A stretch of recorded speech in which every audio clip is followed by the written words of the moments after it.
Salam sejahtera untuk kita semua. Pelajaran Sekolah Sahabat dengan tema utama tentang kematian, hampir mati, dan harapan masa depan. Pelajaran ke-12, Pandangan Dunia Alkitabiah, Rabu 14 Desember. Tuntunan Roh. Roh Kudus adalah agen Allah yang berkuasa yang mencurahkan kasih Allah ke dalam hati kita, membawa kita ke dalam pengalaman penyelamatan yang sejati, membimbing kita ke dalam seluruh kebenaran, dan memberikan kita kuasa untuk memenuhi misi Injil.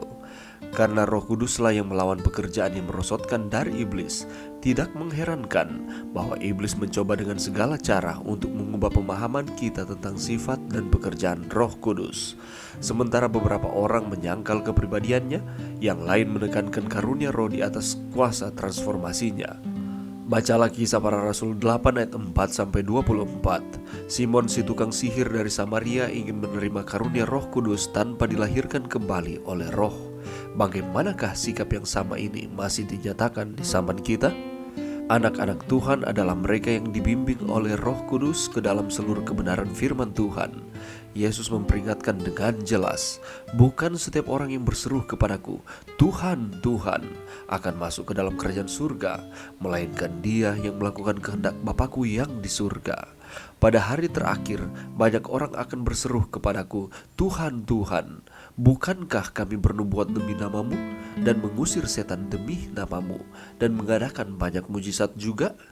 Pada waktu itulah aku akan berterus terang kepada mereka dan berkata, Aku tidak pernah mengenal kamu. Enyahlah daripadaku, kamu sekalian pembuat kejahatan. Matius 7 ayat 21-23. Ini berarti bahwa Roh Kudus tidak pernah membimbing seseorang menjauh dari firman Tuhan yang diilhaminya sendiri, tetapi selalu menuntun kita ke dalam keselarasan dengan firman itu. Roh Kudus yang sama yang membimbing kita ke dalam seluruh kebenaran juga menguatkan kita dalam memimpin orang lain ke dalam kebenaran yang menakjubkan itu. Sementara memenuhi misi suci ini, kita memiliki bantuan khususnya. Jadi, pagi demi pagi, kita harus berlutut di hadapan Tuhan dan memperbarui sumpah pengabdian kita kepadanya.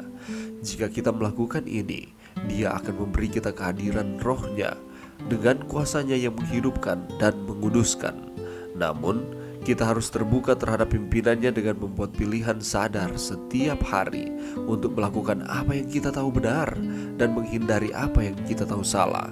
Artinya, hanya dengan mencari dalam kekuatan yang diberikan Tuhan untuk hidup sebagaimana mestinya, kita akan terbuka untuk menerima kuasa Roh Kudus dalam hidup kita yang dijanjikan Tuhan kepada kita.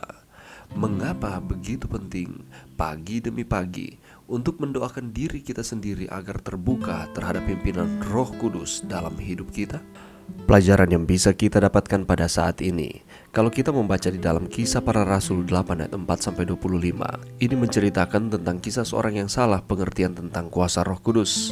Cerita itu dimulai ketika Filipus pergi ke sebuah kota di Samaria untuk memberitakan Injil.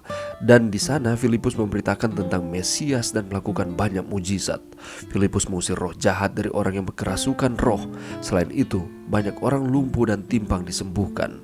Hasilnya banyak orang yang mendengar berita yang disampaikan oleh Filipus dan menyaksikan tanda-tanda yang dilakukannya, dan pada akhirnya mereka menerima firman yang disampaikan oleh Filipus dan mereka kemudian dibaptis.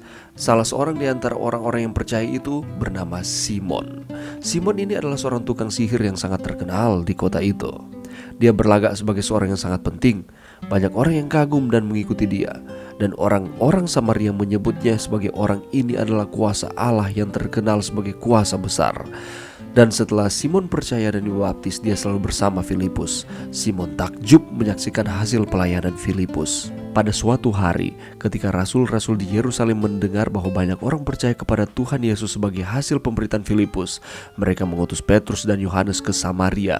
Setibanya di Samaria, kedua rasul itu mendoakan sambil menumpangkan tangan di atas orang-orang yang sudah percaya sehingga orang-orang Samaria itu menerima Roh Kudus.